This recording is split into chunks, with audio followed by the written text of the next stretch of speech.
Batcave.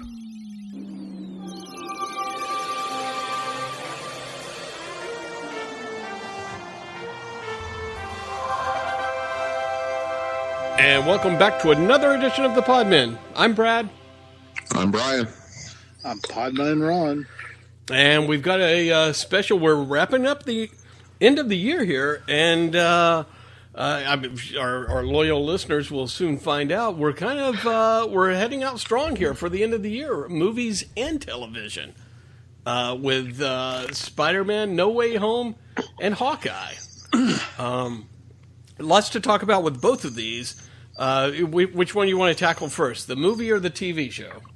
Well, we need to make an editor's note. Uh-oh. A Podman apology. Oh, wow. If this is about your dad wasn't really in Six-Pack, I'm going to be pissed. No. My dad really was in Okay, Six-Pack. no retraction needed there. No retraction there. Okay, No. The apology needs to go out to one of our listeners. Uh-oh. I was informed a couple weeks back that one of our Podman listeners was on the way to the movies to go see 007. And the new James Bond. And he was actually listening to the podcast. He was listening to the podcast That's weird. On the way to the theater. And we normally have our week long moratorium before we'll spoil stuff. And but I guess he was a little late to the theater, and we spoiled the ending of James. What was the last James Bond movie? No Time to Die. No Time to Way Die. Home. No Way Home. No Way Home. No Way Home to Die. So, pod listener Stephen, we apologize profusely. That is, I mean, I think we have a record 2 listeners now. So, you know what? We can afford to piss Stephen off a little bit. I think. That's right. Yeah, we're okay. We got another. We got another one. one. Our listeners ship, come on, guys. Yeah, exactly. All right. Well, so, spoilers abound for Spider-Man and Hawkeye. We should say that right now since, Aunt May dies. So which one do you want to tackle first, gents? I think let's ease into it. Let's start with Hawkeye. All right, sounds good, because Alex may join us later on. There's hope that he may. Probably not, but maybe he might, right? Yeah, maybe. We can hope. All right, so Hawkeye, I have seen, is there 5 or 6 episodes of this? I've seen most of the episods. 6. All right. 6 came out today. All right, well, that's the one I haven't had a chance to watch yet. So again, we spoiler warning. Don't spoil it for me. We're going to talk about Hawkeye, which aired earlier today. So if you're listening to the podcast before you watched Hawkeye, your priorities are straight. Yes, definitely. However, you may want to go watch Hawkeye first. And you may want Brian, back off of your mic just a little bit. Pull back. I was going to say there's some reverbing or something going on. Is that the technical term? Yeah, that's close enough. It's a little distortion from Brian. Is this better now? Very much better. I think you were so passionate about everything, Brian. I was so passionate. So Hawkeye, we talked about it a little bit, and this is certainly the look and feel of the opening credits, the costumes, and all that stuff comes straight out of the comic book. The Matt Fraction series and everything. How closely did this follow that? Because it kind of felt like, and again, we're getting into spoiler territory here, but with Echo and Kingpin, it kind of felt like this could have been season 4 of Daredevil or whatever instead of Hawkeye. Yeah, it kind of was, right? So in the comic, Hawkeye, somebody wills him an apartment complex. And so he owns this apartment complex, and it's in this neighborhood, and you still got the tracksuit mafia and everything, and then the tracksuit mafia's got like a boss and everything. But that's what it there's no Kingpin in it that I can recall. That maybe cursory Kingpin's involved, but Kingpin's not a major player in it. Echo doesn't show up at all in it. She's that's straight up from Daredevil, right? So it's like they took the Daredevil, the second storyline after Kevin Smith relaunched Daredevil, where she was, and basically took that storyline and stapled it onto the Hawkeye the Hawkeye series. Gotcha. And it turned out great. Yeah. But yeah, it is. It's like a half Daredevil story without Daredevil in it. So. And Podman Ron, you're a fan of this. This was this your favorite MCU TV show? I guess is what we're calling it, whatever. Yeah, by far it was head above all of the other DC, to me at least, the other DC Plus shows. But it also, to me, it was better than some of the MCU movies that we've gotten, especially like Black Widow and Eternals. I mean, what about Shang-Chi? But not Shang-Chi. I'd say Shang-Chi too. No, I'd say Shang-Chi too. And I told Alex I was kind of worried because the Disney Plus shows have really in my opinion, had a problem sticking to the landing on that last episode. So I was kind of like, okay, is this one gonna totally belly flop like all the other ones have done? But no, this one stuck to landing pretty damn good in the time that they had and all the plot lines they had all out there. They wrapped them up all just quite well with everything. They did a fantastic job. I mean, this show was just, and I think Brian touched on it one of our last podcasts, that it wasn't a world threat that he's going after. You know, it's just street level, type, conflict, and it just works perfect for this. And some of the scenes in this last episode with him making his own arrows and the trick arrows that they used and the way they used them, and it was just straight out of the comic book, but done perfect. I mean, I cannot say enough about this episode. It was really cool. And the thing that strikes me the most, as you guys are just fawning over it, is that, again, rewind to whatever it was, 10 years ago, maybe if you listened to our podcast back then, and everybody was saying, like, oh, my God, Jeremy Renner is like watching paint dry. You put him in there, and he sucks out the energy of everything. And now look at here. He's part of your favorite TV show ever. Well, I mean, he does not play this like the Hawkeye in the comic. I mean, Hawkeye in the comic book was always cocky, was kind of the loudmouth, was kind of the vocal one of the group. And Jeremy Renner has never played that like that. He's always played Hawkeye, just the quiet, reserved, standalone type guy. And it worked. But to me, it never worked in the team movies because, he just didn't have a personality. But in this, he's able to, shine more, and the story's focused on him, and he's playing off of one person. So I think it works. He works great in it. It's great. Well, he's grown into the part to where when we first got Avengers, and it's the first time you see Hawkeye, you're expecting that cocky, brash sort of attitude that he didn't have. Well, now he's playing essentially Murtaugh, like to Haley Steinfeld's Riggs. And yeah, he's playing the I'm too old for this shit, which works now. But when he was playing the I'm too old for this shit in the first Avengers movie, it felt out of place. It felt out of place. And plus, I love how this series, like I mentioned before, they embraced the trick arrows. You didn't really see those many trick arrows throughout his whole time in the MCU. But this one, I mean, they just went all in on the trick arrows. And not only just him shooting the arrows, I mean, they show him up close, him building them, how they look different, how Kate has to label each one. I mean, it was really cool that the way the show kind of embraced the whole comic book, more so than most of these shows ever do. I mean, like, and it's clearly evident the way they portray the Kingpin in this. Same actor playing the Kingpin as he did in the Daredevil series, but he's a lot more powerful than he ever was in the Daredevil, because it just seemed like those Netflix shows still tried to stay in the real world, of everyday life. And now the MCU, these shows they kind of threw that out the window. So Kingpin's ripping doors off cars, and he's taking an arrow to the chest, and I mean, he's like he is in the comic book. I mean, this is how Kingpin is in the comic book, and it works perfectly. I mean, it's the comic book coming straight to life. What is that noise? Is that it? It sounds like someone's whacking off or something over there. What the hell? I'm typing, but Oh, okay. sorry. He's checking his emails. I was checking my emails and that was responding to something, but no, keep talking about Kingpin. How keep talking about Kingpin. How tough is Well, it? there was, I enjoyed it a lot. There was a lot of homages to the comic, right?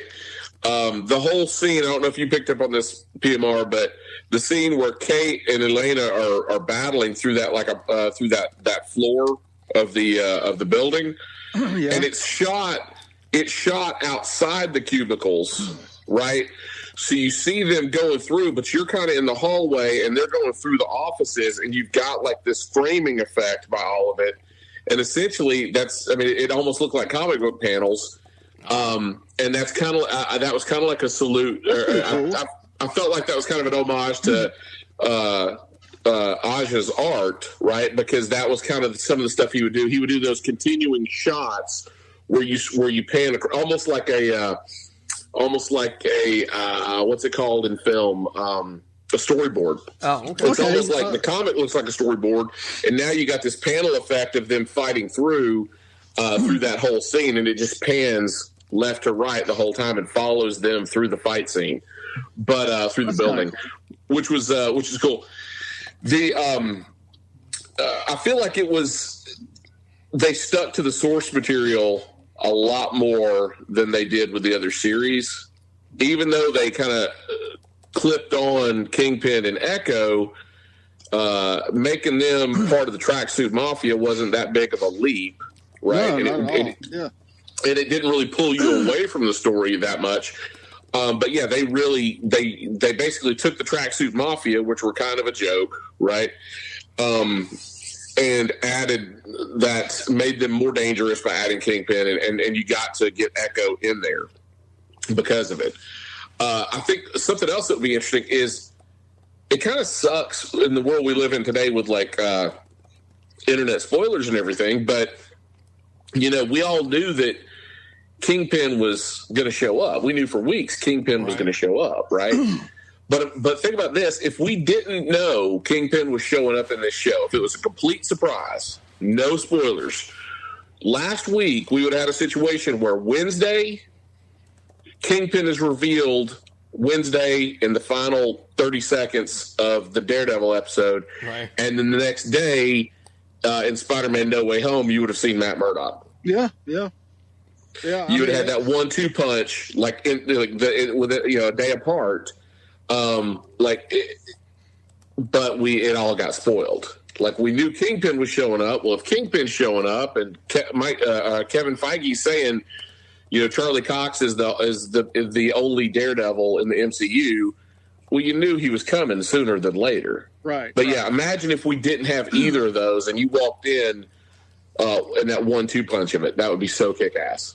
Well, and I'll be honestly, I knew Kingpin was going to be in this on the end, but I didn't really think he was going to be as physical as he was. I thought he was just going to be like a stand around character, and that would be it. But I mean, they really went all out with him. I mean, he even had the diamond jeweled walking cane like he does in the comic. I mean, they just really went all out with this guy this time, and it was none of this, the way he was before in Daredevil, which I loved him in Daredevil. Don't get me wrong, but he was just straight out of the comic book this time. And it was just so cool to watch and to see this character just come fully developed on screen like this.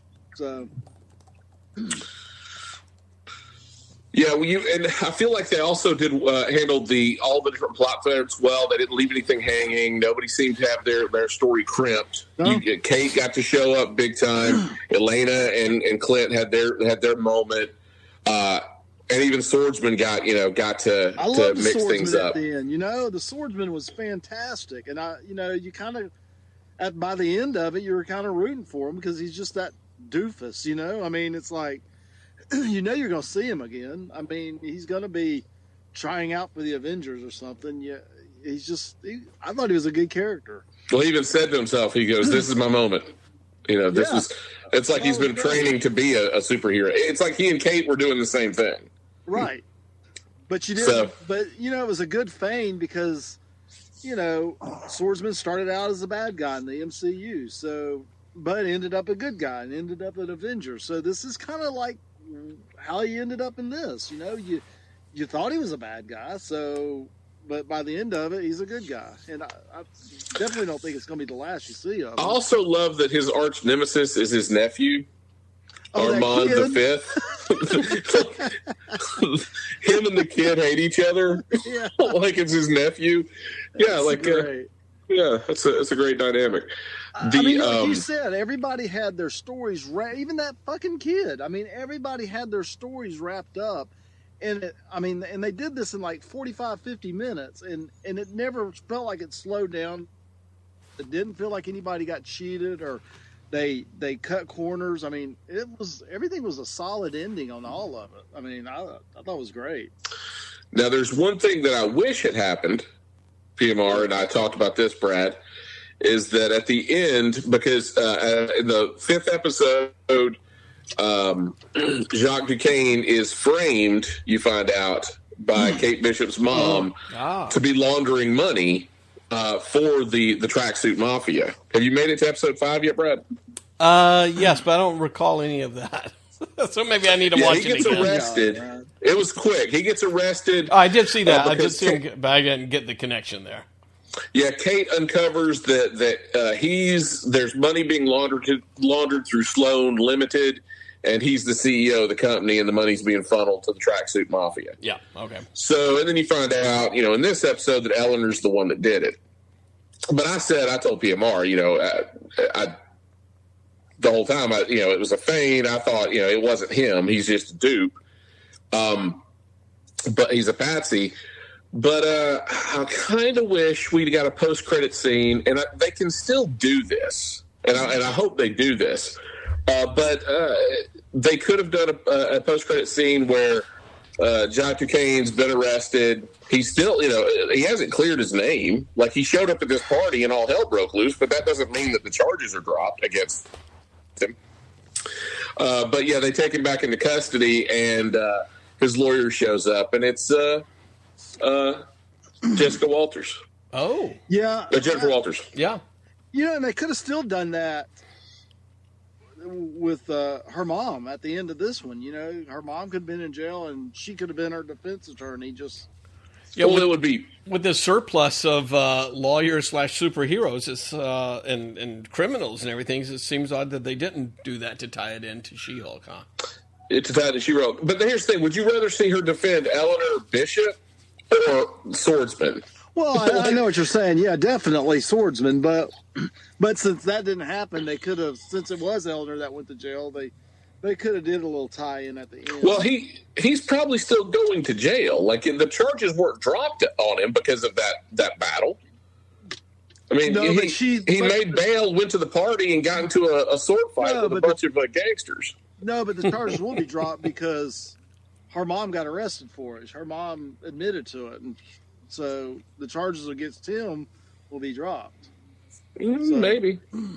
Ronnie fancies himself a superhero lawyer, so just listen to what Ronnie says. Yeah, they can exactly.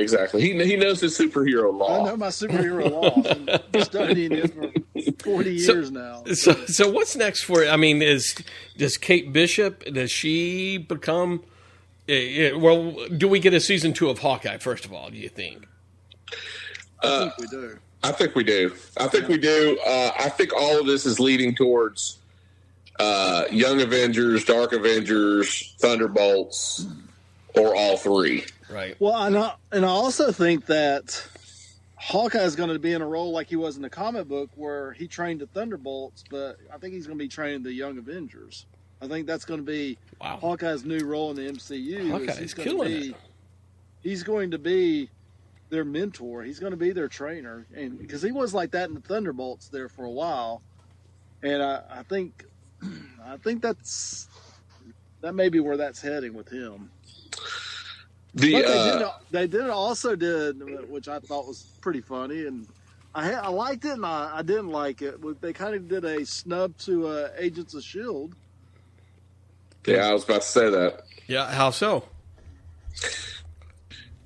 So we find out about the watch, right? So, so the MacGuffin's been this watch the whole time, and it was like, is it one of Tony Stark's? Is it Rolex? Is it Stark's Rolex? Does it unlock, an armory? Why are they after it? What's the point of it?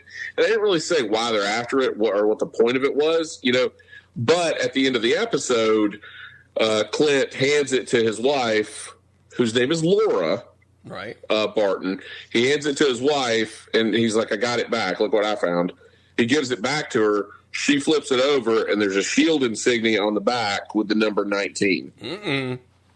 Which is PMR?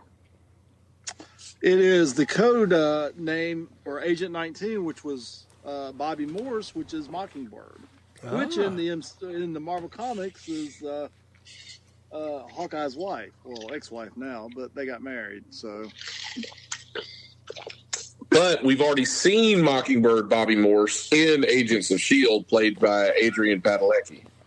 And played quite well by Adrian Padalecki. Padalecki. Just like saying that. Padalecki. Yep. No, she did an excellent job with it, so. But, you know what? You just don't hire Linda, what's her last name? Cardellini, and not use her more than what they've been using her. So it kind of makes you wonder how much of her are we going to see in the future. And with that being said, there is the show The Secret Invasion coming up. Right. And if anybody does read Marvel Comics, Mockingbird did die in the Marvel Universe, and she was dead for a good 20 years almost. And during the Secret Invasion storyline, it was revealed that she was replaced by a Skrull, and she wasn't really dead. That's how they brought her back into the Marvel Universe. So it's kind of makes you wonder, all these they're going to have to start. They're going to do this Marvel Secret Wars. We're going to have Skrulls replacing people, and they've been replacing people. So it makes you wonder if his wife is going to be one of the ones that was replaced at some point or another, especially during the time where, she was home alone during Christmas time before the kids got home. So you're saying she may have been killed at that time, or she was a Skrull, or?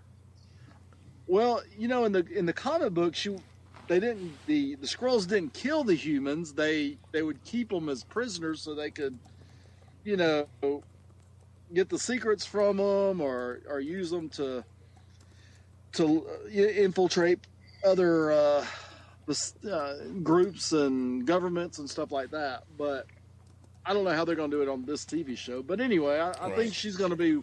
I think she's going to be the ones that's going to be replaced on the show, among others. See, the Secret Invasion. I think and when the episode, that's the very end, is the Agent 19. Well, except for the post credit. Is the whole thing with him and Bobby and the Agent 19, and then it goes to him and Kate outside in the barn talking because they're at Clint's farm at this point. And she's saying, should I be Lady, trying to come up with her code name, Lady Hawk, Hawk Eve, stuff like that. Right. Like she's workshopping some names. And he's like, well, I got an idea. And then he goes, Hawkeye, and that's that. Then it goes into the credits. Gotcha.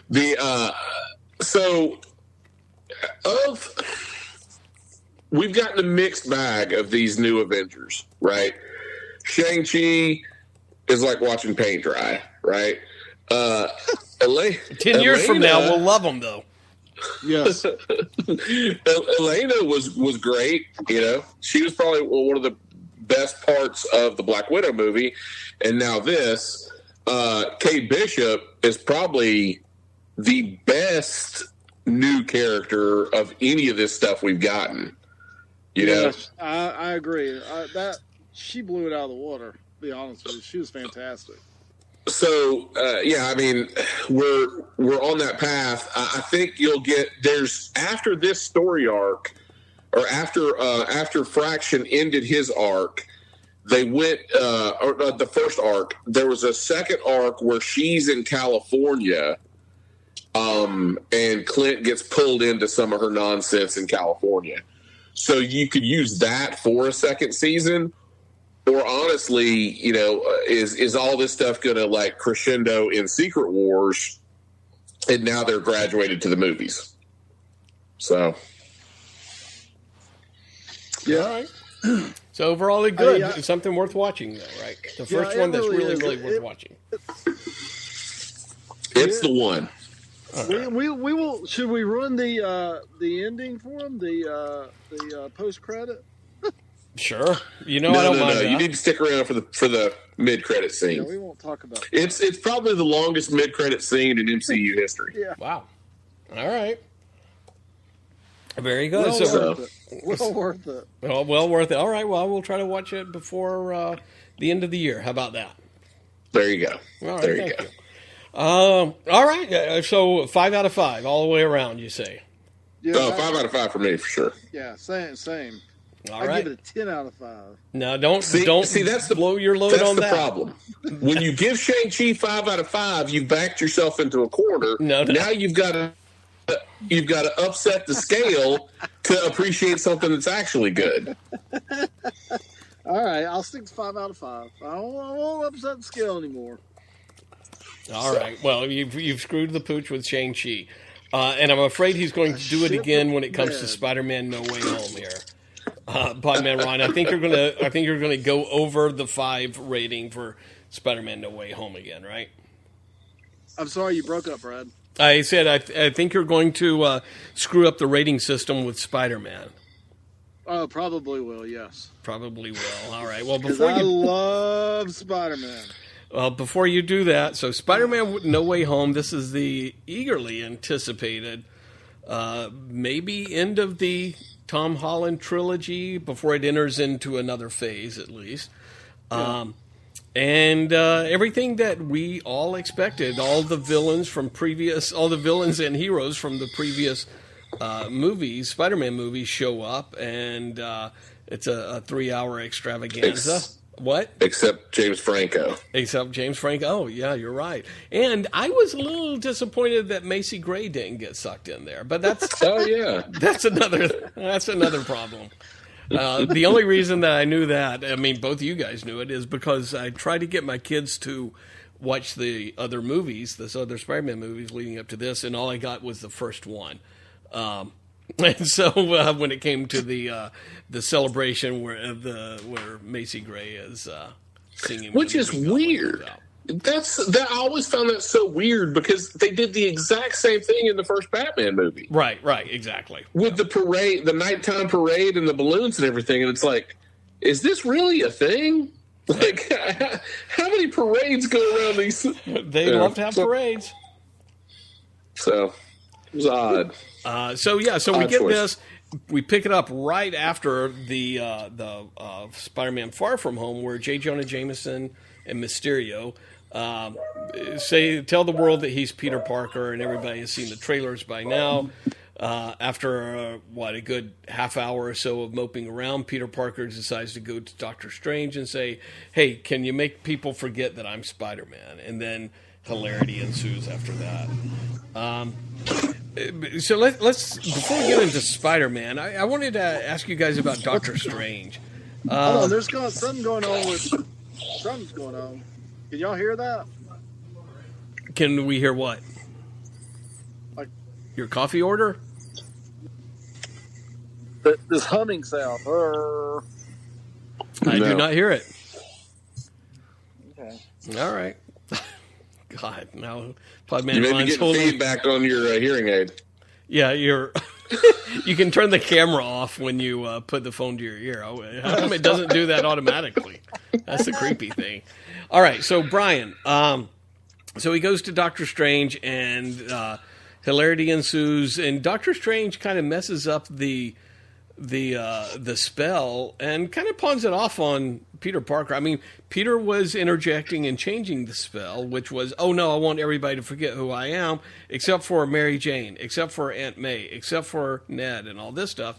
But I'm still not so sure about this Doctor Strange fellow. I don't think he can be the master of mystic arts very well. Well, and he's not the Sorcerer Supreme, we found out, right? I guess so not. It's Wong, right? The guy who does cage fighting on the side for quick money. Yeah. I mean, there's a lot of problems with Doctor Strange, I think.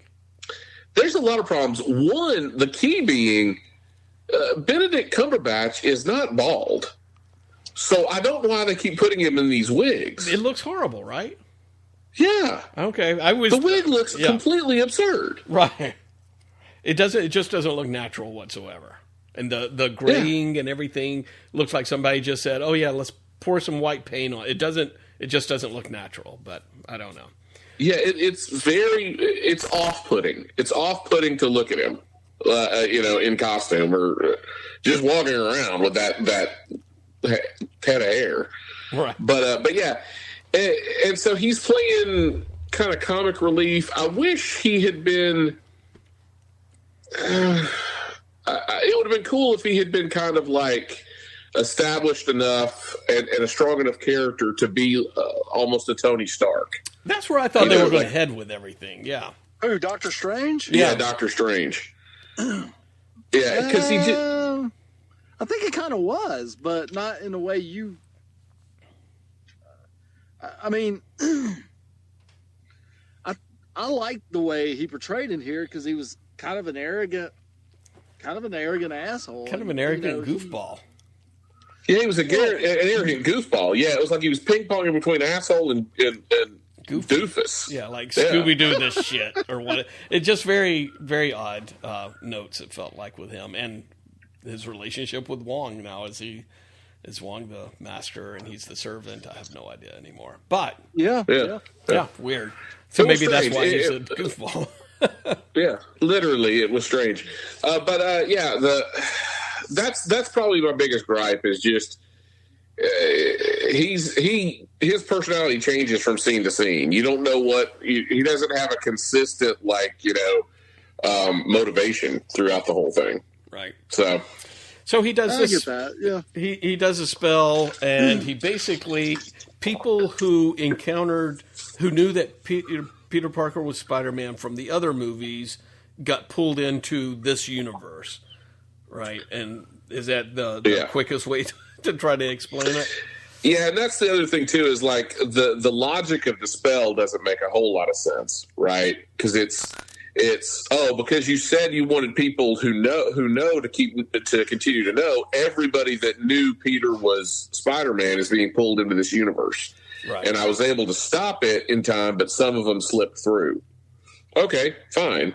Right? So that's okay until we get later in the movie and you find out, who else got pulled over, which doesn't really follow that logic. And then they never bother explaining that. No. So. All right, we're tearing this movie apart really quickly here, Podman Ron. I was going to say, what the fuck, man? That's what I do. Because that's what I do. So anyway, aside from that, it was a great movie. So Spider-Man himself, Mary Jane, Ned, they kind of really form the Scooby Pack to steal Doctor Strange and Buffy the Vampire Slayer. They seem like they formed a more crime-fighting unit in this movie than they had in previous ones, right? Yeah. They weren't relegated to the background, because in the other movies it's been like they're there. Oh wait, shit's getting real. They either MJ's Someone in danger, something. Ned's in danger, but they're not. They're just the damsel at that point. This time they weren't the damsels in distress. Right, which I thought was good. I thought the interaction with the three of them, I thought they did that really well. Podman Ron, what about the villains? Here, let's talk a little bit about the villains before we get into more of the heroes. Were you excited to see the villains all return? And were you okay with how they wrapped everything up with everybody's really good on the inside? Yeah, I mean, here we go. There's a lot. No. Here's the thing with this movie, and I mean, there's so many layers to this movie, and there's so many things we could talk about with this movie. I mean, the praise would be, I like the fact that Marvel or MCU or whatever kept.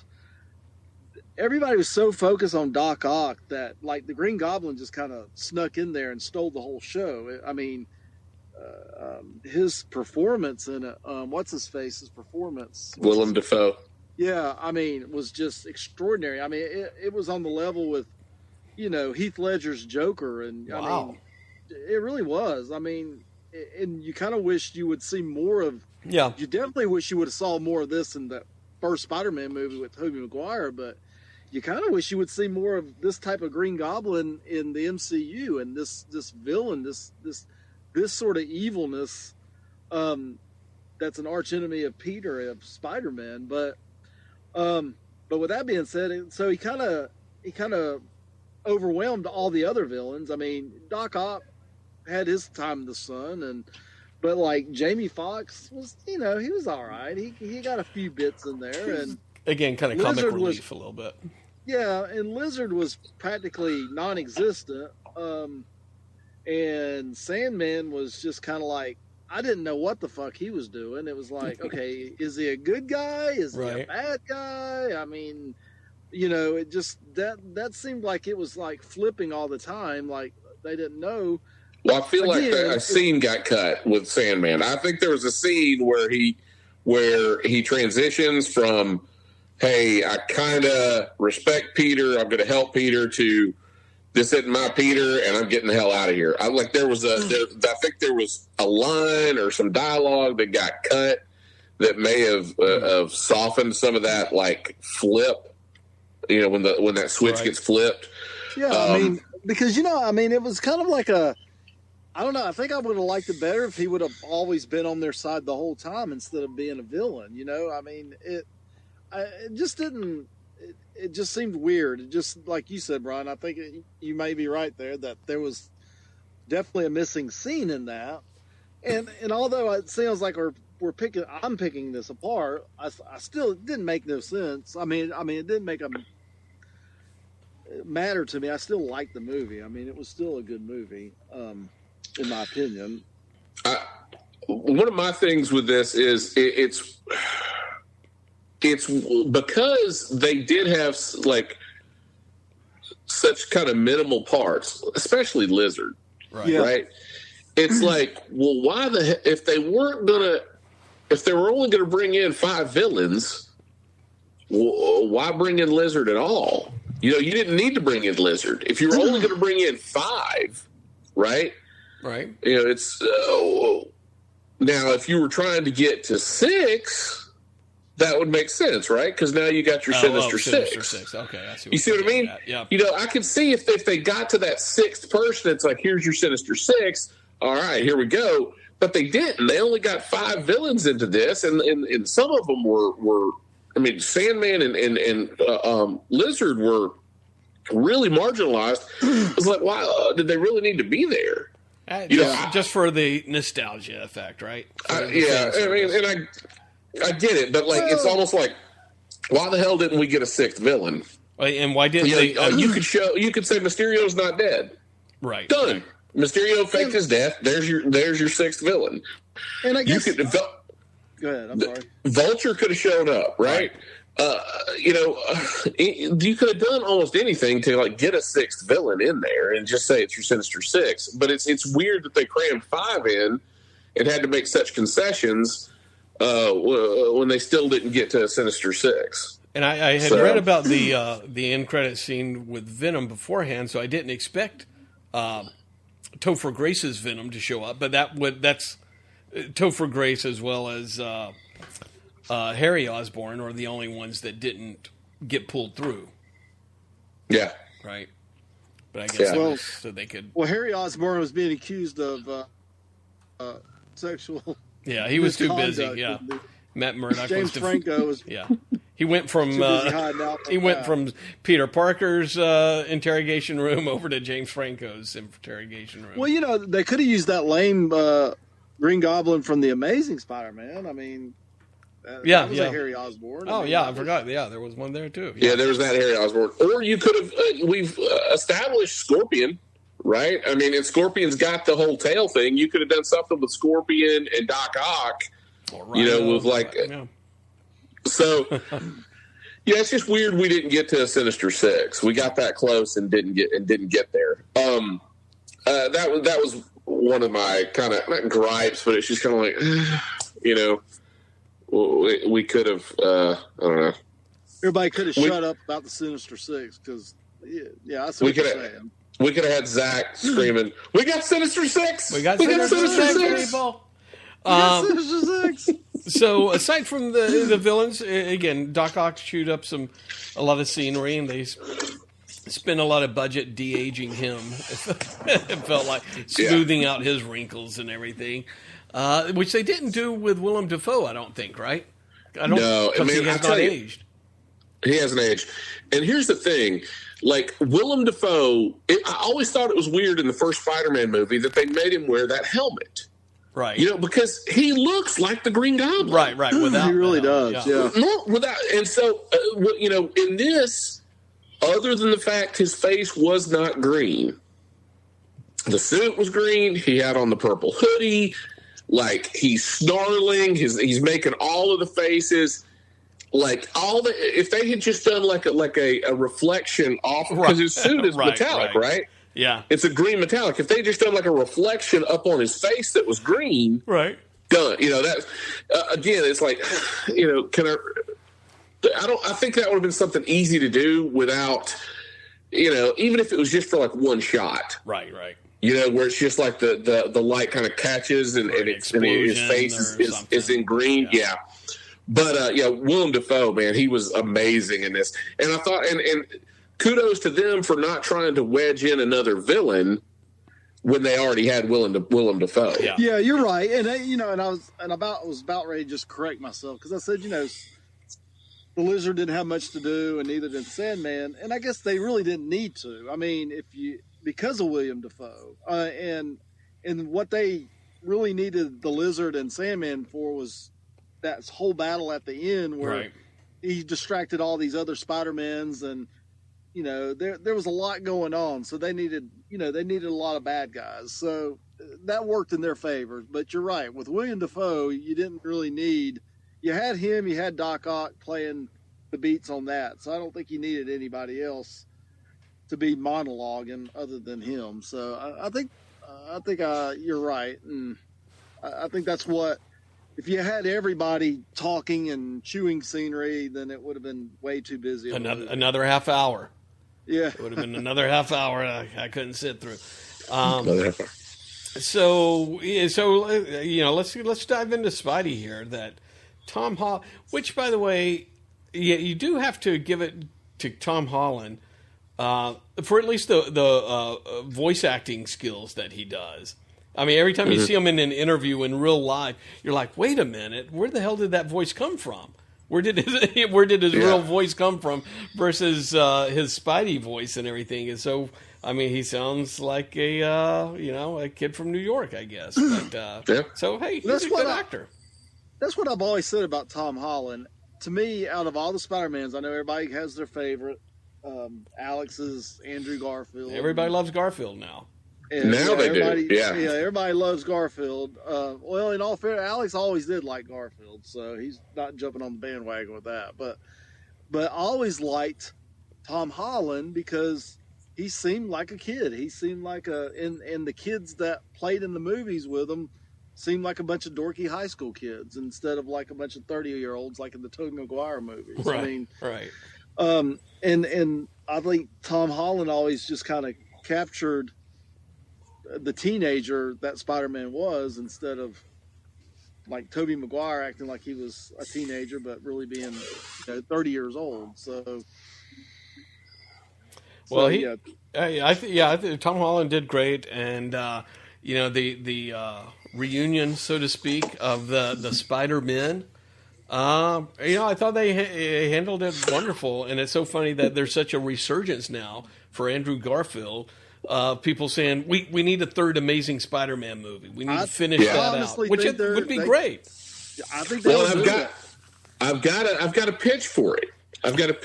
We can get to later. All right? But we kind of glossed over something before you get to the reveal that the other two Spider-Men are in the universe and got pulled over by the spell. We had a gut punch in this movie, which honestly caught me completely off guard. I mean, did you guys expect this to happen with Aunt May? No, I didn't expect that. Not at all. I read about it. I read about it beforehand, and then as soon as I read about it, I thought I did do a Nostradamus prediction to myself about that's where the great power and responsibility will come in. Right. So everybody probably smelled that out when she was lying dying. Yeah, and so when as soon as Goblin like clipped her with the glider, I'm like, oh shit, she's dying. Yeah, she's the Uncle Ben. But it was really cool, and it twisted the knife more, right? Because and she may get some sort of like nomination out of it, right?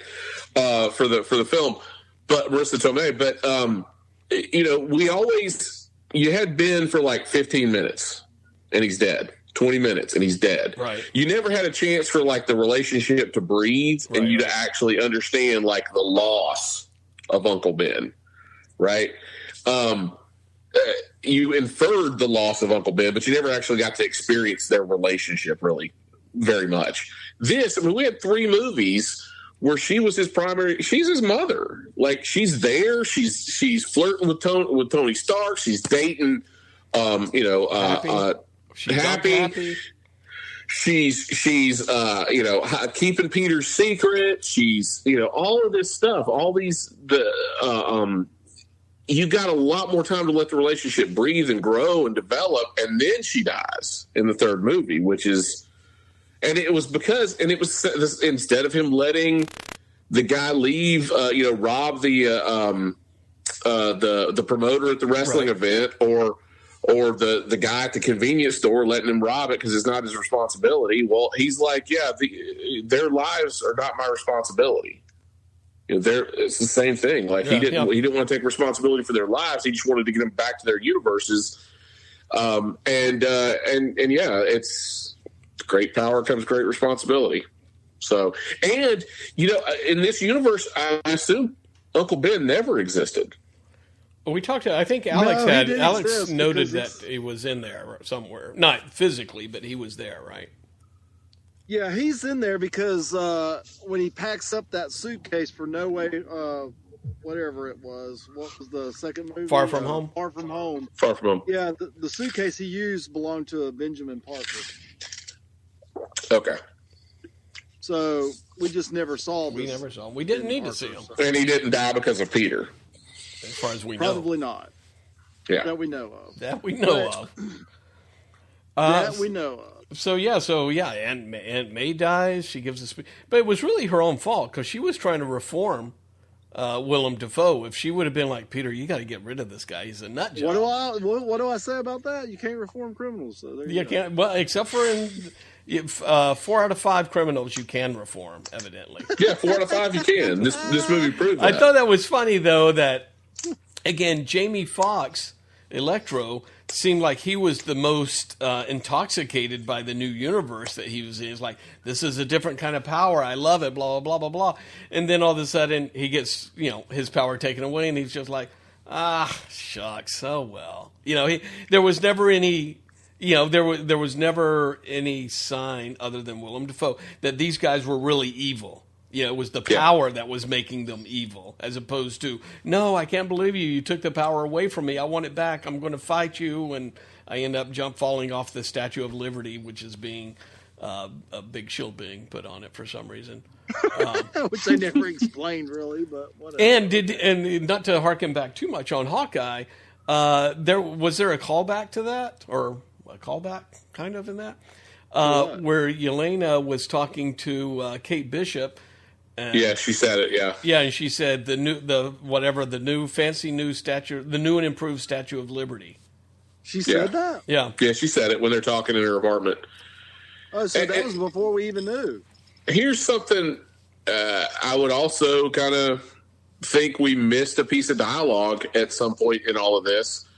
At some point there should have been a news report that Steve Rogers has died. Old Steve Rogers. He went back in time. He's lived his life. He's in his 80s. He's in his 90s. Whatever it is. You think that's why the Statue of Liberty had the thing? Is that why you think?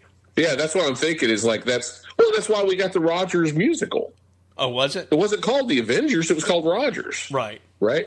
So my assumption was that, you know, he's died, and like this is them like celebrating Steve Rogers, you know, as you know, the greatest generation's, you know, epitome of manhood.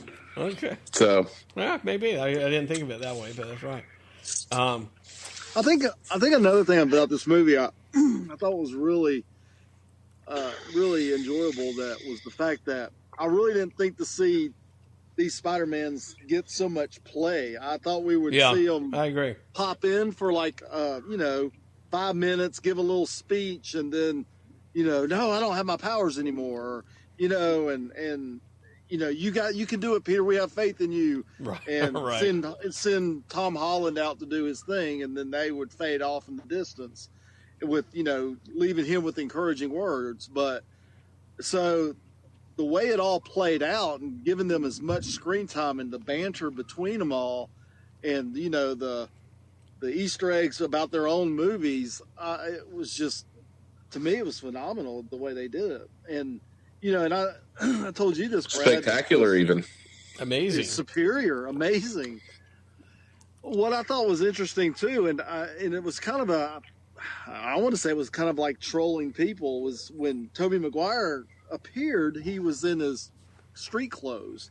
And I even thought, he's not putting on his costume, it's just, he's going to say something like he's retired. And I know, I bet half the people out there thought the same thing too, Toby's lost his powers, he's not going to be Spider-Man. But, lo and behold, he's got his costume on and we see him in it. So even within the movie itself, they were giving you surprises. You know what I'm saying? I mean, like, you didn't expect that. And you're watching Tobey Maguire, but you didn't expect him to have the suit on. And here he is. 10 minutes later, he's putting the suit on. So I don't know. It was, to me, it was like a surprise after surprise after surprise. And, it was just never wanted really it well done.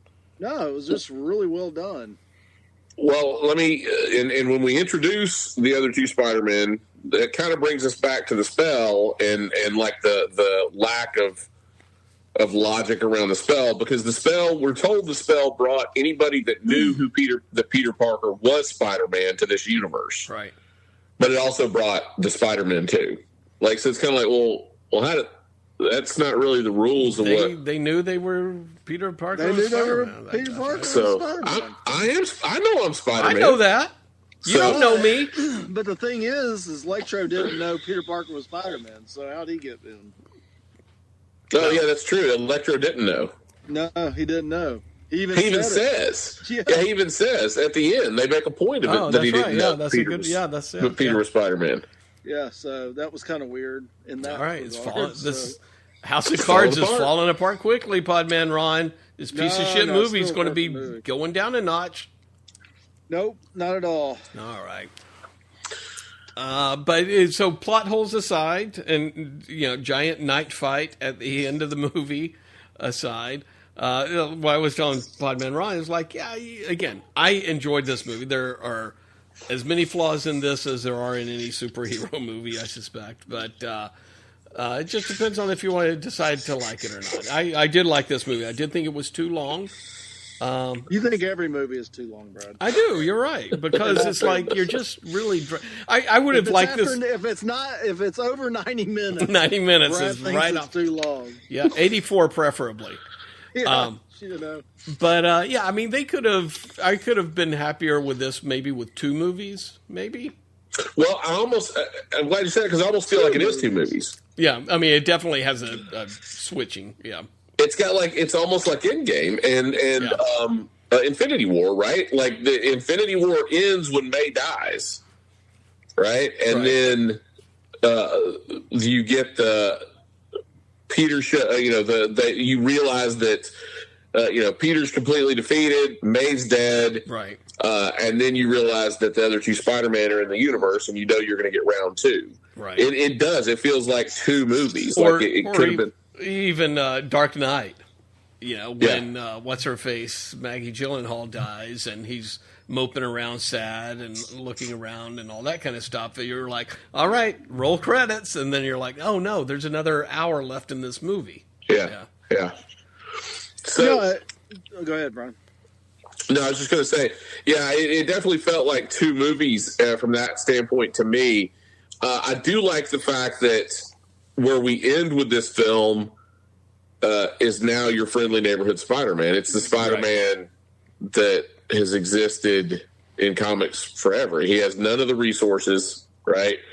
He's not in MIT. He's taking his GED, right? This universe, it's very likely he would go work for the Daily Bugle, right? And we actually, did you guys pick up on this? Like, J. Jonah Jameson had a little bit of an arc because it shows without the news feed in the background. He's just like doing his broadcast out of a basement. Right. Yeah. Right. And then later on, it shows him he's in this like $1 million studio. Right. So it's like you've seen the rise of J. Jonah Jameson as well through this. Oh, I didn't notice that. J. Jonah Jameson became famous because of the stuff he was doing with Spider-Man. Like that's what got him noticed. That's why he's obsessed with Spider-Man, is because that's where all his fame is tied to. Fame. You know? So, but in this world you can see Peter working for Jameson, right? Maybe to stay close to what's going on there, what he's trying to dig up on him. So talk a little bit about the ending then, a little bit. So big boss battles, everybody gets sent back to their appropriate universe.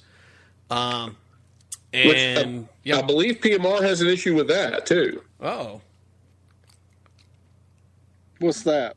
The fact that he's curing them to send them back to their universe. Yeah, that makes no sense. I mean, they're going to die really anyway. Is kind of, they're going to die anyway. So you just killed your aunt because, okay, so they're going to send Doc Ock back to the moment because he said, I got blipped from the moment I was about to die. So when he goes back as good, he's going to be drowning with the sun, you know? I mean, what the fuck, you know? Peter, same with Green Goblin, you know? He's going to be getting impaled with his glider. He's good, but, hey, wait, Peter, I'm good. You know, I mean... Yeah. So it's kind of a moot thing. I mean, it's like 3 out of 5. Knock it down one more notch there. The script made no sense whatsoever. But I mean, it could do something else. I mean, things could change. Probably not though. They are all dead, including Tobey Maguire. Probably went back to his universe and bled to death. Right. No, Brian had I will say this, and I'm gonna let Brian tell it because I think it's a good Nostradamus prediction. I got 2. But I like one definitely, and I think they're gonna do this one because the more I thought about it, Tom Holland said something the other day about producing this type of movie. So go ahead, Brian, with what you go ahead with your bad Nostradamus self. With your prediction. All right, so do we want Toby or Andrew? We want Toby right? first. Toby. Do the Toby one first. All right, so we're Sony is in the Spider-Man business, right? I mean, they've been trying to get in the Spider-Man business for a while with Venom and Morbius and all this other stuff, right? Yep. Well, now they got 2 Spider-Man that are not tied to the MCU, which they've wanted the whole time, right? Right. To go spin off more Spider-Man movies if they want to. So 2 Spider-Man movies that would be easy to spin off. Well, Tobey Maguire, you know, he's in his 40s now, right? You got Tobey. He said that him and MJ figured out a way to make it work. Right. And in that comes May Day Parker, right? Which was their daughter, Spider-Girl. Okay. So, which was a great character in the 90s. She was part of the, Marvel 2 line, where it was the future of the Marvel Universe. And and then she was so popular, even though when the rest of that stuff got canceled, she stayed. Yeah, she was a really good character. So that would be an easy thing where she could be developed in that universe and come over into the MCU universe. And we talked about that the other day, and I was thinking about the day after Brian had said that.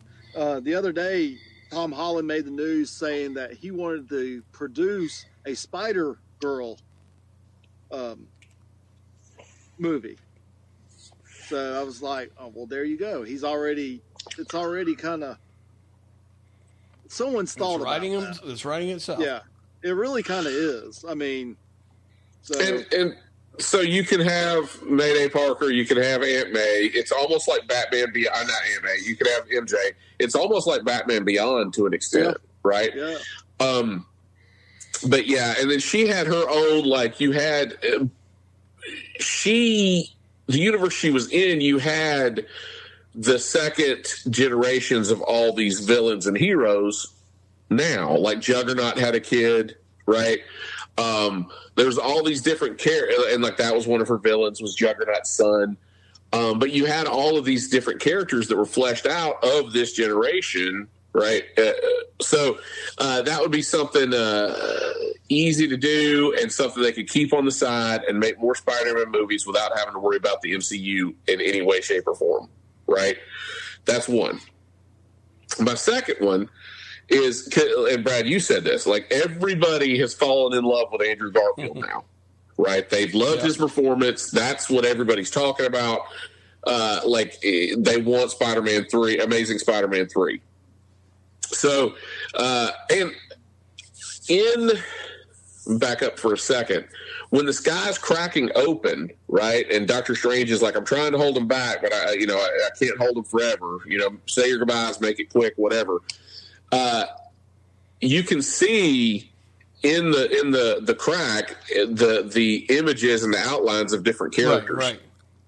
And you can see Craven the Hunter in the sky, and you can see Rhino, not the armor suit, but the actual Rhino suit. Right. So you see them in the sky, and they've already said that they've cast Aaron Taylor Johnson as Craven the Hunter for a standalone movie. But who really wants to see a Craven the Hunter movie? No one. Right? I mean, the Venom movies, and that's Venom, and they're kind of, middling to par at best, right? Right. So if you've already got Aaron Taylor Johnson there and Craven, and he should make a great Craven, and you've got Andrew Garfield, who everybody's now clamoring for a third film, why wouldn't you just fuse those two together and make it Craven's Last Hunt? Yeah. And so now you have Craven versus Andrew Garfield, and Andrew Garfield said that he stopped pulling punches. He was angry, he was grieving, all that kind of stuff. Who's to say he didn't paralyze somebody? Who's to say he didn't actually kill somebody? Right? And so he injures the wrong person, paralyzes the wrong person, whatever, and their parents hire Craven the Hunter to kill him. Okay, I like that. And so you got Craven's Last Hunt, and you could go dark with it, right? I mean, you've already. So if you wanted to go kind of like Dark Knight and have like a little grittier Spider-Man, right? You could do Craven's Last Hunt and even have the whole scene where Craven wins. Peter's buried in the grave, right? And Craven, he's killed the greatest prey. He kills himself, right? You could do that, and then still have Peter like.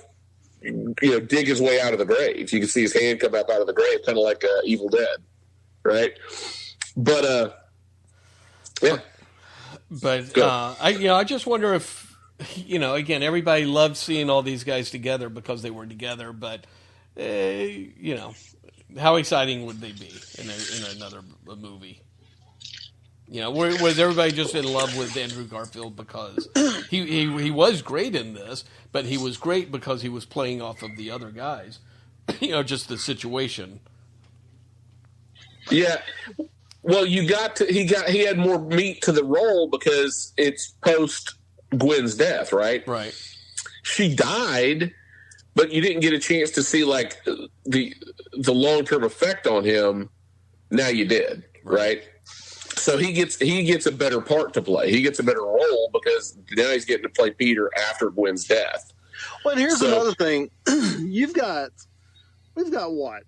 Almost 60 years of Spider-Man stories. So you've only get a movie every 3 years. I mean, there are so many Spider-Man stories out there that they could do any of these stories from the past and tie it to another Spider-Man universe. Right. I mean, and Sony could do, because I've always said, and we all have, that the MCU Spider-Man is definitely not like the comic book Spider-Man. I mean, because he was so influenced by the Avengers and stuff. They're trying to correct that a little bit towards the ending, kind of starting the status quo a little bit, but still, he's still kind of different. So you can do Sony, like Brian said, Sony's been trying to get a Spider-Man movie all their own for years, and they haven't been able to do it.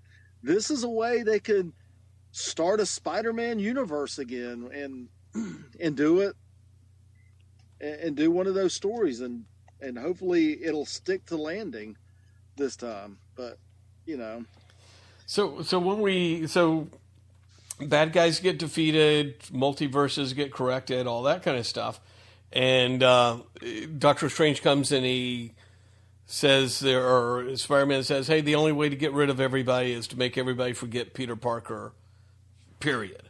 Right? Not just forget Peter Parker as Spider-Man, but just forget Peter Parker. Yeah, don't forget Spider-Man, forget Peter Parker. Forget Peter Parker. Which at this point it's like, his aunt's died and all this stuff. What's he got to lose, right? So they do that, and everything kind of resets after that, right? So no, MJ, Ned, Happy, none of these people know who he is, right? Right.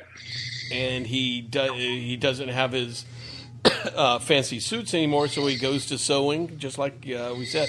Goes back to the real roots of Spider-Man. He sews his own costume, does a great job of it. We'll see if he keeps the eyes, the Tony Stark eyes, because that'll be disappointing if the eyes go away, right? Yeah, I think he would probably salvage that from his initial suit. He'll have to do that, I think. But he's grassroots Spider-Man now, friendly neighborhood Spider-Man. He's grassroots. I feel like there's one major missed opportunity. We clamored and we begged and we finally got J. Jonah Jameson back, right, in Far From Home. Yeah. I feel like at the end, when he rents that apartment, I wish it had been Mr. Ditkovich was renting him that apartment. Right. That would have been fantastic, even if it was just the voice. Right. That would even have been cool. If it was just the voice, of don't be late, that guy that played Ditkovich. But yeah, that would be. I was like, man, they should have just done that. I mean, I'm sure he didn't have anything to do. He could have just done the voiceover work in a day. He could have just done that, yes. Yeah. So, because it even kind of resembled the apartment that Peter rented in the original Spider-Man films. And he seems to be at peace with it. He knows that MJ doesn't know who he is. He goes and sees her and was going to hit on her, and then decides let things happen naturally, sort of. And he seems like he's going to be happy-go-lucky on his own Spider-Man. What stories do you think they're going to borrow from? Are they going to go kind of back in time and borrow from earlier Spider-Man stories, or still do something like Craven's Last Hunt? I think have to change it around. I think the whole point, we know that we've got Secret War coming up, and now you've got the piece of Venom's costume in the MCU, right? I think you're getting some version of Black Costume Spider-Man, but a Secret Wars version of that, right? Also, redoing the universe, or everybody forgetting Peter Parker, or the Peter Parker half of this. Now, from an Avenger standpoint, it's kind of like the status quo. He was never an Avenger, right? He helped on these adventures, but he wasn't an Avenger, and nobody knew who he was under the mask, right? So even that, he's been kind of like pushed back down into that friendly neighborhood Spider-Man, category as well. He's there, he'll help out in a pinch, but he's not an Avenger. But yeah, I think with the symbiote and Secret Wars on the horizon and all that kind of stuff, you'll get that to an extent. You could also do the clone stuff. I mean, you could go in and say, all right, well, you introduce Gwen Stacy, right? And then you introduce the Jackal. Right. right? And you can do the whole clone saga, Peter, wait a minute. It's something you just said, Brian. So does the world know that Spider-Man exists? Yeah, everyone knows Spider-Man exists, but they don't know who's under the mask. Right. Okay, so he's still an Avenger, though. No. Because think about it. He's not an Avenger, because if you're an Avenger, if you're Cap or you're Clint, right? You know Spider-Man helped out during Civil War. Interesting. But you don't know who he is, and you don't know how and Tony's dead, so you don't know how he got brought into Civil War. You know he was there, but he was never a charter member of the Avengers, right? Okay, maybe. So that's kind of the way Spider-Man was for 50 years, right? Right. He was never an Avenger. If there was some big crisis, he would show up for it. Right. But he was never an Avenger, so they've kind of established that status quo as well. Okay. So. All right. Well, I guess I'll buy that. There you go. You know what? You just got me to thinking of something, Brian. I didn't think about it before, but you're right about the Venom. Maybe we'll see a true origin of Venom in the Marvel Universe where, well, I guess we did see that in Spider-Man 3. Yeah, Tobey Maguire was wearing the suit, the black suit. So, okay, my bad. I just don't understand what they're... I'll flesh this out for you for like what you do with black costume Spider-Man, and if Tom Holland comes back, is he's lost his mooring, right?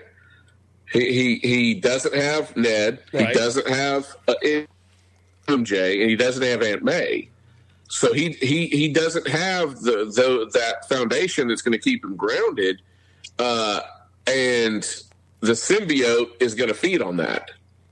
Okay. Right, and so that's where the conflict comes in with the black suit and Venom and the symbiote and everything.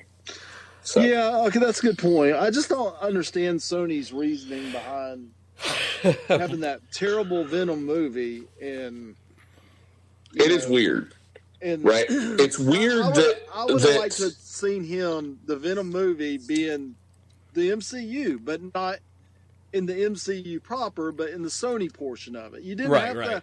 He never had to interact with any of the MCU characters, but he could interact with Tom Holland because that's a Sony property, and it would have been just fine. Because just like Spider-Man in the comic books, you never saw Doc Ock in an Avengers comic book fighting the Avengers because that was Spider-Man's villain.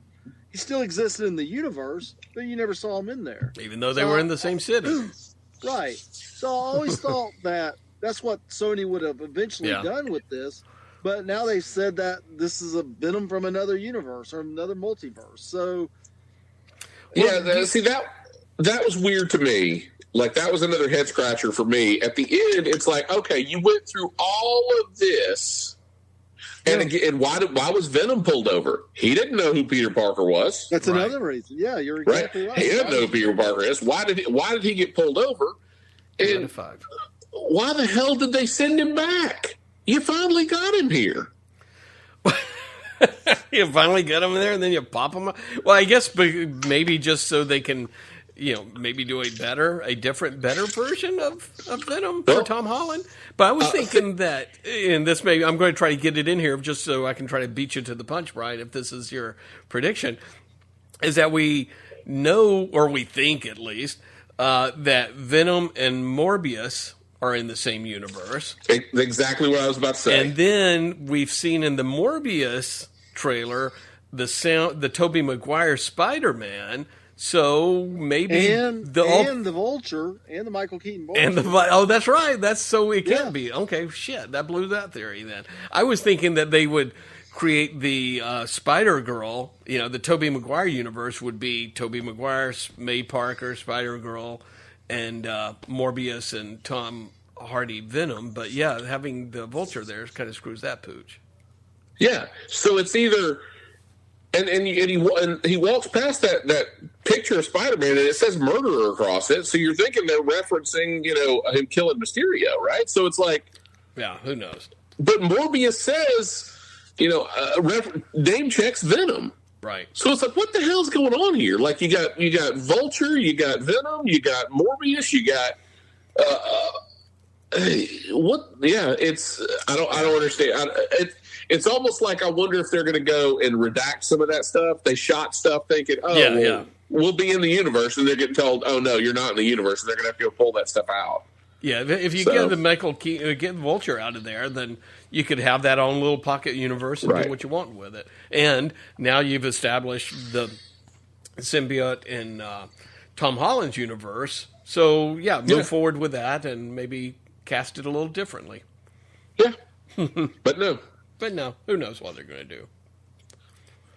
So, all right. Well, I don't get it. I don't understand why Sony goes through all this and then just sends Tom Holland back, or sends Tom Hardy back. Yeah, because it's like, now what are you going to do with this Venom? No one wants to see a Venom in that Venom if he's never going to fight Spider-Man. Right. I mean, it's or Morbius. Who wants to see Morbius? Period. Yeah, exactly. I'm not a Morbius fan, but I actually think that movie don't look that bad. I'll probably be definitely proven wrong, but you'll be proven wrong. I would say if it had a Spider-Man tie-in, then and Morbius is the main bad guy who turns good at the end, like they all do. But just by himself, I'm like, I am so uninterested in that. Especially considering we're fixing to get an MCU Blade. Right. Just very odd. So let me. Here's again. Like I see this absolutely happening. Morbius is going to be. It's not going to perform. Right. It's going to be your Ghost Rider. So when it doesn't perform, and you've got everybody still in this afterglow of Andrew Garfield Spider-Man, and you've got Craven the Hunter in production or pre-production. Right. How long before people start connecting those dots and go, well, Morbius wasn't strong enough to carry a film. Craven definitely ain't strong enough to carry a film. He doesn't even have superpowers. What do we do to shine this turd? We got a good yeah. Craven's Last Hunt. Throw him in there. Yeah, I agree. I'll go for that. So, all right. Rating time. Podman Ron, what do you give this movie if you're relegated to only 5? Oh, well, shit! I gave Ghostbusters a 6. Yep. Much better than Ghostbusters. Okay. Shang-Chi a 5. Ghostbusters a 6. So I guess I gotta give this a 7 out of 5. I would go higher. He broke the rating. He broke the rating system with Shang-Chi. Yeah. No, I didn't break it. You broke it from a common sense standpoint. No, I gave Ghostbusters a 6 out of 5 because I love that movie. Yeah, so fair enough. I love that enthusiasm. But then I came to this movie. Yeah. And this movie was even better than Ghostbusters. Right. So I got to give this movie like a 7 out of 5. That sounds reasonable to me. I mean, I would see this movie like 100 times. Will you buy this when it comes out in electronic? Will you buy it? No, but I'll watch it on streaming. Then that's a 4. No. I would watch it multiple times as a 5. Right, you just don't want to own it. You don't want to buy the steelbook version. I don't own any of them anymore. Okay. He'll watch it multiple times as long as he can find it free somewhere. Right. To be here I come. So, yeah, exactly. All right, a 7 out of 5. Is that what we are to understand your final rating? Yes. Okay.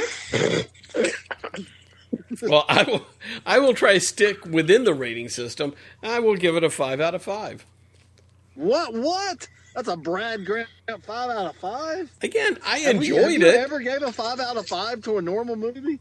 Zack Snyder's Justice League, yeah. Man of Steel. I've given plenty of 5s out there. I don't recall you ever giving a 5 out of 5 to a normal movie. I enjoyed this movie. I think it has my tolerance of superhero movies is wearing thin nowadays. So it had just as many goofy things, and we've pointed out plenty of them right now, as any movies. But again, almost the nostalgia part of it, I guess, got to me, having the Spider-Man in there and all that kind of stuff.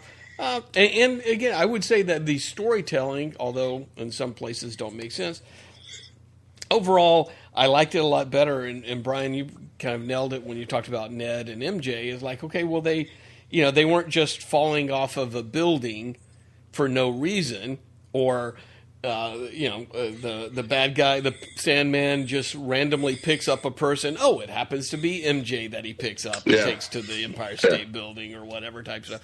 That they were there, and there is a reason why they ended up on Statue of Liberty, and it kind of made sense. Oh, before we leave that, though, so is Ned magical? I'm glad you came back to Ned. Thank you. I almost forgot about that. So all of those flaws aside, yes, this was an enjoyable movie, and one that I may watch again when I have time. What was going on with Ned's grandmother and Andrew Garfield? You think they're having an affair? Did you catch? There was like this whole. Yeah. There was this whole thing, like she was giving him signals, like signals. She was DTF. Yeah, Ned's grandma was DTF, and it was like, I don't know. I was like, to the point where I was like, was she in one of the other movies or something? Maybe she was in there. Why is she mugging him like this? Why is she giving him those bedroom eyes? Right. It was weird. But yeah, so Ned's apparently got. He said, magic runs in his family, right? Right. But I've got, that actor lost like 100 pounds. Right. I think at one point it was proposed to him, if we can't get Willem Dafoe, you got a shot at being Hobgoblin. Right. But you got to get in shape for it. So I think that was probably in a production meeting at some point. Is that we're trying for Willem Dafoe, but if we can't get him, we're going to turn you into the Hobgoblin. We're going to turn you into the Hobgoblin. Gotcha. So. But the magic part of it, he got the sling ring. Does the sling ring? Can anybody use a sling ring, or do you got to have magic to use it? Okay, so is Ned? Does he? I guess he probably doesn't remember he has magical powers now. Maybe, I don't know. So so here's the point. Yeah. So does Ned and MJ remember? Oh my God! Remember that? Last week when we were on top of the Statue of Liberty, and Spider-Man was swinging around, and we don't know who he was. Did they have memory of that? Well, I mean, here's the thing. Like, when they forgot, they were still on Ellis Island. Right. How did we get there? So it's like, how the hell did we get on Ellis Island? What's all this rubble? Like, so they've got to have remembered something, or maybe they forgot slowly over time. Like, they immediately forgot Peter, and then they started to forget things that revolved around key incidences became more hazy. But they definitely did not say any of that. Right. No, so, we're making a lot of assumptions. Just loosey-goosey with the magic again. A little loosey-goosey. So. Just like I mentioned this to Podman Ron afterward, that just like we're making a lot of assumptions here, all the fanboys and people were nerding out about the mystical black suit. Yeah. Fuck you, fanboys. There's no Mephisto, and there's no mystical black suit. Okay, people? It's the inside out. So again, going back to Ned, do we think that Ned is going to end up, and maybe it will make it more impactful that Tom Holland knows who Ned is. Ned doesn't, or Peter Parker knows who Ned is. Ned doesn't know who Peter Parker is. Ned remembers that he has some magical stuff. Ned turns evil. Peter Parker has to fight Ned. Yeah, you could do that as well. You could do that as well. Or you could do, the Hobgoblin. You could do a version of the Hobgoblin that's mystical. Right. He's not riding a goblin glider that's mechanical and throwing pumpkin bombs. He's doing something along those lines that's a mystical. Kind of like when Mark Waid took over Fantastic Four, and he kind of soft rebooted Doctor Doom, right? And it was Doctor Doom, but he was wearing the leather armor, and he was casting spells and that sort of thing. He had abandoned the technology side, and his mother was a witch, so he embraced that part, right? For Doctor Doom, so you can kind of do that sort of thing where it's not Green Goblin, right, but it's Hobgoblin. Yeah. It's different. It's similar but different. Gotcha. So, all right, Brian, what do you give this movie? I give it 5 out of 5. However, it is not the best Spider-Man movie. What? What is the best Spider-Man movie? He's gonna say Into the Spider-Verse. Into the Spider-Verse. Oh my God! You gotta get over. You gotta break away animated from live action, Brian. Thank you, Brian. It's the best live action, but it is not the best Spider-Man film. I'll take that. Okay, fine. Let's talk in the last few minutes here. Let's talk a little bit about Doctor Strange and the Multiverse of Madness. So we got that as we saw the Tom Hardy Venom thing mid-credit scene. He gets zapped back. A little bit of Venom left behind. So hopefully that gives us Venom in the Tom Holland universe. And then we see the trailer. We see the trailer for Multiverse of Madness. Yeah. I don't know what they're doing with Doctor Strange.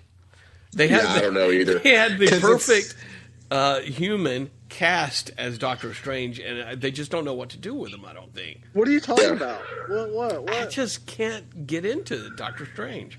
I think their first misstep was not just making him British. I mean, why the hell wouldn't you just make him British? Why make him do an American accent? Why would you make him British? I mean, because he is British. What? Not in the comic book, he isn't. He's no, American. But the actor is. But does Stephen Strange need to be American? Right, like Peter Parker kind of needs to be from. But what's wrong with the way he talks? I mean, I don't. It's all of it.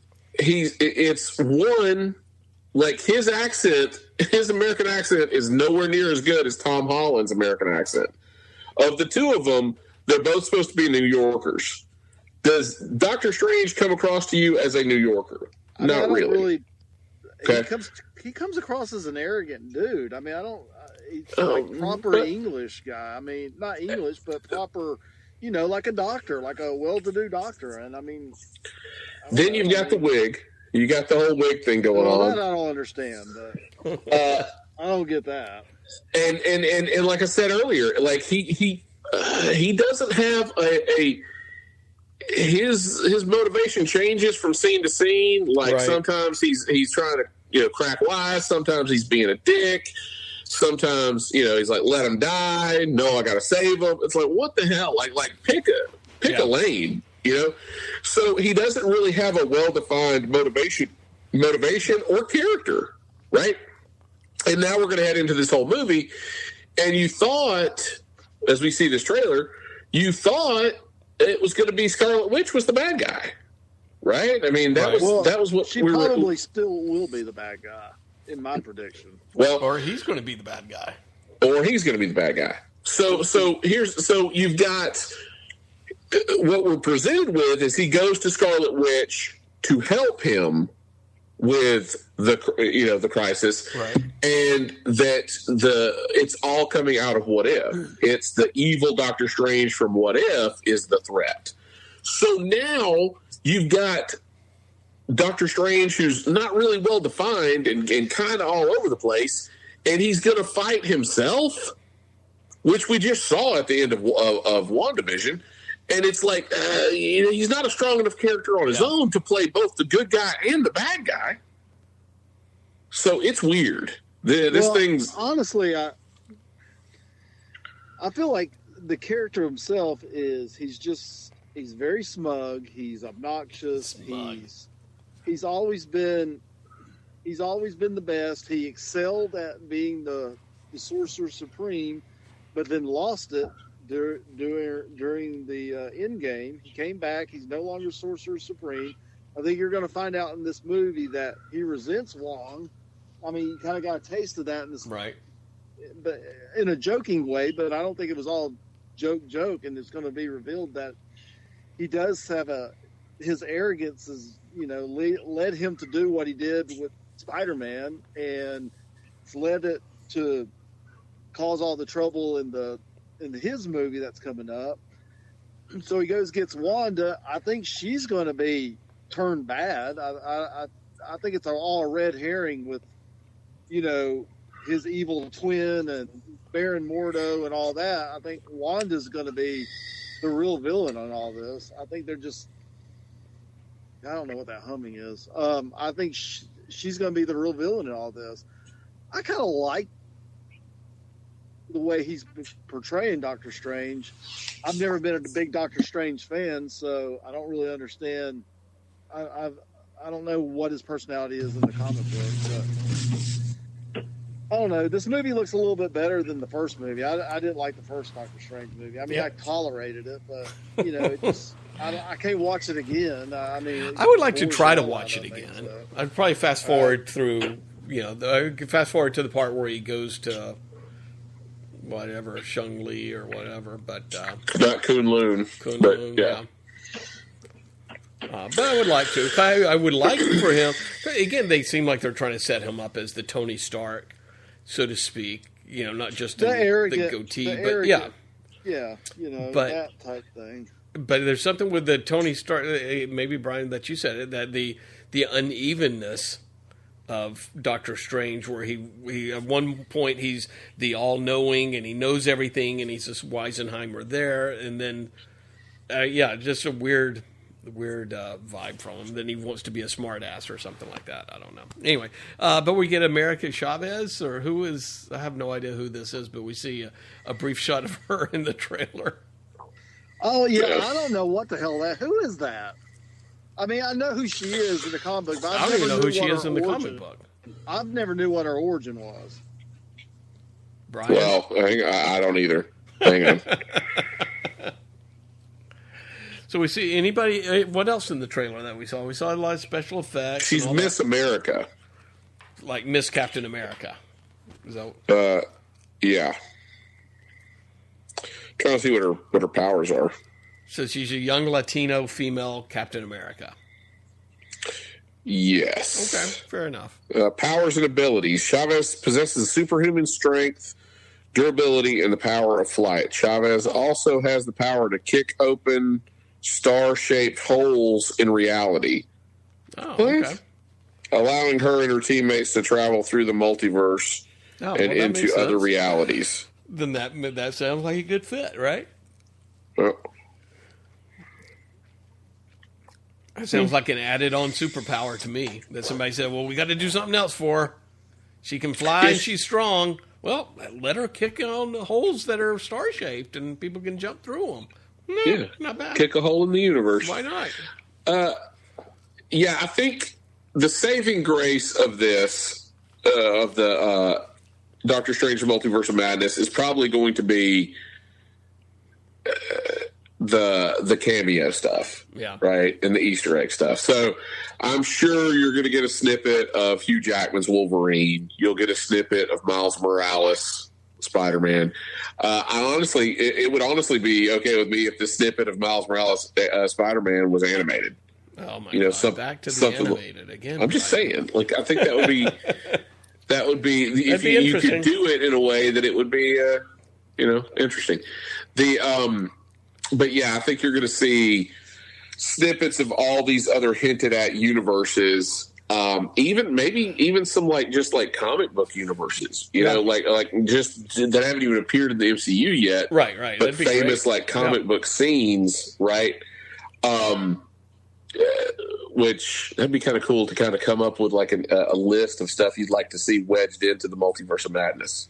Yeah, But yeah, I think that's going to be the money shot of this is like that scene where you get to see all these other intersecting universes. But Kang's not a part of this from what we can see. It doesn't seem like it, which is weird. Yeah. Well, yeah, weird because the whole multiverse thing started in Loki, but it doesn't seem like Kang's in this. It doesn't seem like it seems like all this is happening because of either the spell he cast in Far From Home or No Way Home or the ripple effect, right? I think you will see Loki in this film.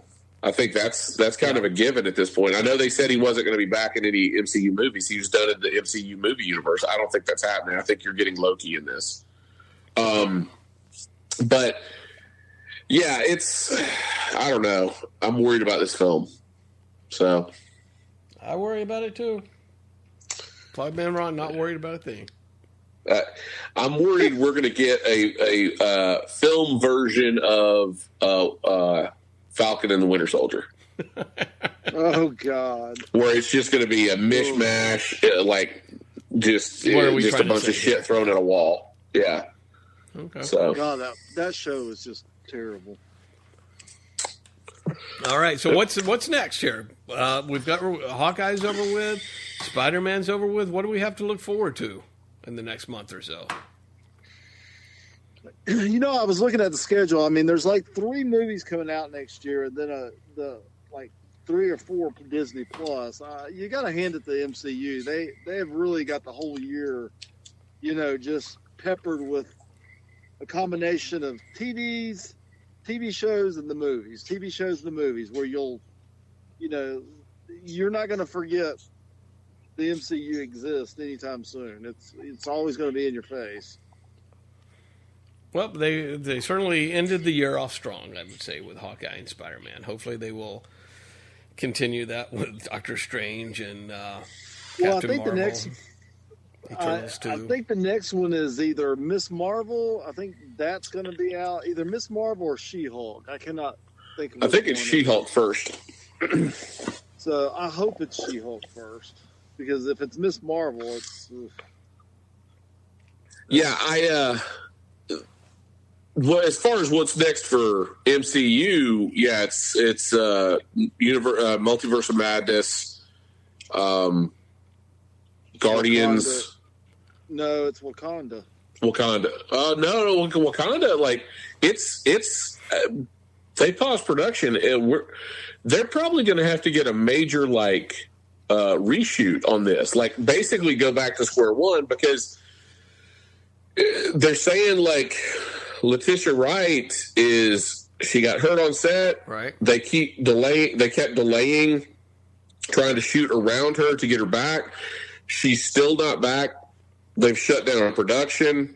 Now you've got Chadwick Boseman's brother saying, Chadwick Chadwick would be fine if you recast. T'Challa needs to exist in this universe.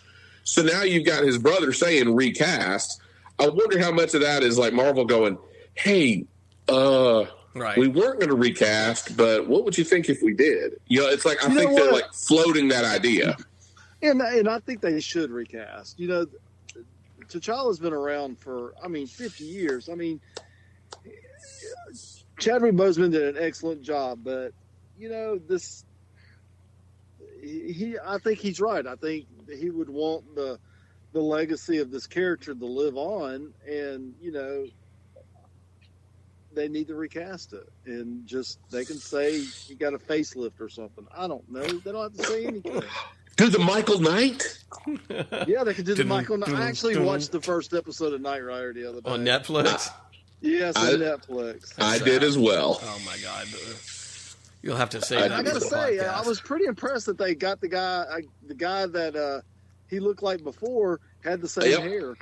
I was like, and they dubbed David Hasselhoff's voice. Yeah, that was pretty cool. So they had the guy say the lines, but then they dubbed Michael Knight's voice, so it sounds David Hasselhoff's. Right. So the guy he had the same feathered hair as Hasselhoff, and you could kind of see him, maybe in poor lighting, looking like Hasselhoff. And then when they took the bandages off, and it's perfect. It was well done. They were geniuses back then. But anyway, let's get back to T'Challa. I think they could recast that. They really wanted to do something kind of dumb, stupid, but they could put Michael B. Jordan in the role and have T'Challa occupy his body from the soul dimension or some bullshit like that. I don't know. Yeah, you could. Yeah, I think you just recast it, but that's the thing is the fact that now recasting has come back up as a possible topic. Right. I mean, I feel like Marvel is ready to move past Letitia Wright and just fire her. So isn't she against vaccination? She's anti-vaxxing, and then she got injured, and anti-vax, and then she got injured. And then they were trying to delay, and so it's almost like there was the speculation was she's not injured, she just doesn't want to come back to the set. Like this is the way she's quitting the movie, and so there's this. Long story short, I feel like they're done with Letitia Wright. Whoa. It's nowhere near finished. The film's not finished. It's not like she can come back and knock out like a week's worth of filming and it's done. But there's rumors about what's his name, Winston Dukes. Like him getting a bigger part, him being the new Black Panther. Her, because she was going to be the new Black Panther, right? Recasting. There's all this stuff on the table now, and we're not getting Wakanda or Black Panther 2 in 2022. I don't know. We're not getting it. You know what? You know what's coming in July? Is it Thor? Thor's coming, isn't it? Yeah, Thor's coming. Well, I thought Wakanda's coming. I don't know. It was supposed to. We're getting it in 2022. They haven't said they haven't because they don't know what they're doing. But we're not getting that movie in 2022. I read that the rumor was that they're changing the title to Wakanda's Taken Forever. Exactly. Wakanda wasn't built in a day. No. All right, so we got Thor to look forward to. Everybody's looking forward to that with Taika Waititi. And a little bit more Natalie Portman. Can't go wrong there. Yeah, Thor's coming out July 8th, and the Wakanda Forever is coming out scheduled November the 11th. Okay, scheduled. Brian says it's not going to happen. The Marvels are coming out February of 2023. So basically, it's Doctor Strange, Thor, and Black Panther supposedly are slated for this year. Okay. Or next year, 2022. And Morbius, if you want to count Morbius. And throw Morbius in there. Throw Morbius in there. All right, very good. So that's what we have to look forward to. They need to get cracking on Fantastic Four and the X-Men. Yeah. Yeah, they really do. And you know what? And in Avengers, they need to start putting. I mean, Are we to understand that? Are there no Avengers right now in this universe? I mean, are they meeting? Is there something going? I mean, no, don't need it. Who's the Avengers now? I mean, Hulk's. Lord knows what the fuck Hulk's doing. He's just goofing off. Well, think about this: like all of the characters they've established as new Avengers are all female, right? It's She-Hulk, Black Widow, or White Widow, or whatever you want to call her, Elena, Hawkeye, Kate Bishop. Who else? America Chavez, Miss Marvel. Like it's. I just hope they don't sync up on the same day. The only biggest villain. I pity the villain they go after on that day. They just beat the ever-loving shit out of him. Jesus Christ. But yeah, the only one that would be Young Avenger that they've even hinted at is Wiccan and Hulkling, right? Speed and Wiccan, right? Wanda and Vision's kids, which I guess we're getting that Agatha Harkness show, which is, I guess that's where they're gonna come back in at. And then Isaiah Bradley's grandson, right? Oh yeah, that's right. Yeah, Patriot, but like they've done nothing to develop them as heroes, like at all. So, I mean, I don't know when we got. We know that Stature's going to be a big part of Ant-Man and the Wasp: Quantumania, right? Right. So all of the legacy heroes at this point are basically female, which whatever. But is that going to be your Avengers? Is that what we've become?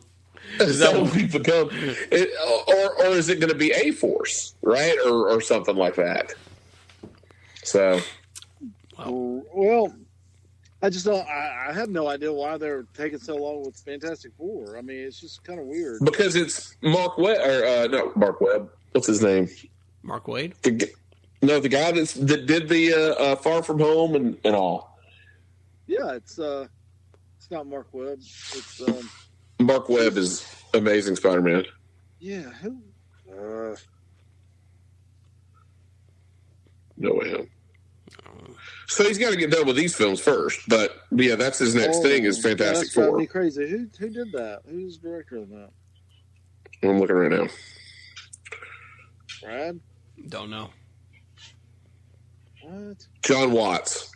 John Watts, yes. Yeah, so his next thing is Fantastic Four. So I'm assuming we'll get some Fantastic Four casting and stuff, pretty darn soon. But at the same time, they need to get the X-Men stuff off the ground. So. They're going to bring in that, and what's his face is Wolverine. They're going to do that. Taron Egerton or Hugh Jackman? No, Hugh Jackman. Yeah, Hugh Jackman. In Multiverse of Madness. But I'll tell you what, I said this a few years back, right? When Disney bought Fox, or the merger was announced. I said then it would be cool if they just said, hey, look, we, all this stuff's ending. We know there's going to be a reboot, but, everybody would want to see a Hulk versus Wolverine movie. Yeah. Right.